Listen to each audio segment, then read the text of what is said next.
Hello and welcome to Pushing Back, Ukraine Daily Brief.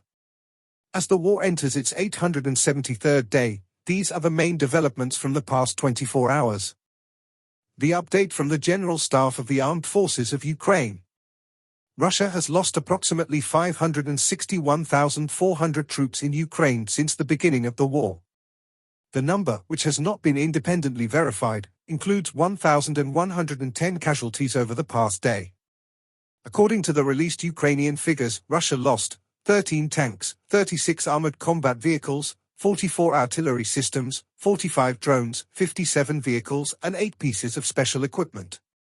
The Russians launched 89 combat clashes and carried out 43 airstrikes, including 61 anti-aircraft missiles on the territory of Ukraine.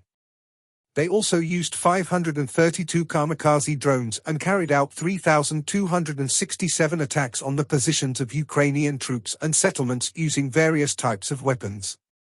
In its latest intelligence update, the UK's Ministry of Defence reports the Russian government is setting up a system to track potential draftees and stop them from leaving the country. This comes after a large number of young, educated people left Russia in 2022 when partial mobilization was announced. The new system will share information between the military and border security to enforce mandatory military service. It's expected to be ready by the fall 2024 draft. In its latest intelligence update, the Institute for the Study of War. A recent Ukrainian poll indicates that Ukrainians widely reject Russia's demands for total Ukrainian capitulation, emphasizing that the Kremlin's conditions for the end of the war are entirely unreasonable and widely unpopular within Ukraine. Ukraine continues to demonstrate its willingness to negotiate with Russia on Ukraine's own terms, and Ukraine's demands for a peace settlement are in accordance with international law, in direct contrast to Russia's unwillingness to engage in negotiations that end in anything short of full Ukrainian surrender.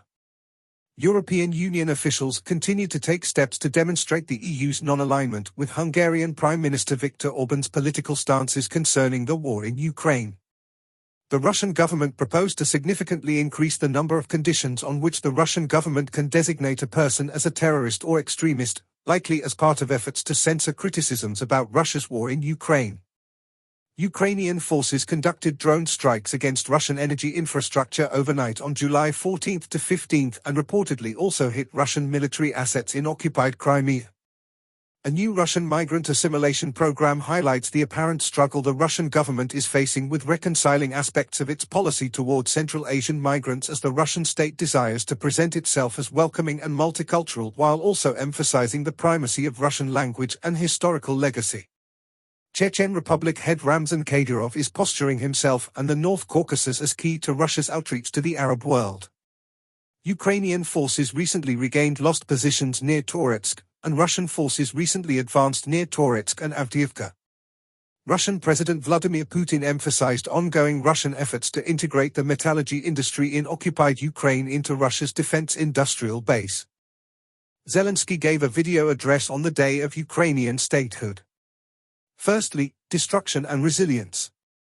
A Russian Kh-101 cruise missile struck the Okhmatdyt Children's Hospital in Kiev, exemplifying the targeted destruction faced by Ukraine. Despite numerous hospitals and civilian infrastructures being destroyed, Ukraine has shown resilience, uniting in the face of adversity and inspiring the world with its perseverance. Secondly, national unity and global support. The Ukrainian people have demonstrated unity, compassion, and a collective spirit in their response to attacks, supporting each other and rallying international support. The global community has been moved by Ukraine's struggle, providing military aid, and imposing pressure on Russia to support Ukraine's defense of life and sovereignty. Lastly, cultural and historical identity. Ukraine's strength is deeply rooted in its historical and cultural heritage, with a proud lineage extending back to Kievan Rus and the Cossack state.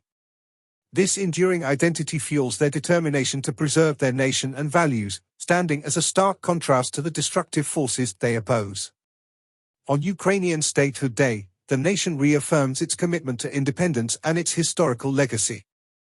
Ukraine's First Lady, Alina Zelenska, held video discussions with Finland's First Lady, Suzanne Inistub, and Slovenia's First Gentleman, Ale Musa, about the upcoming Summit of First Ladies and Gentlemen in Kiev, which will focus on child safety. The summit will address child safety during armed conflicts, at home, at school, and online.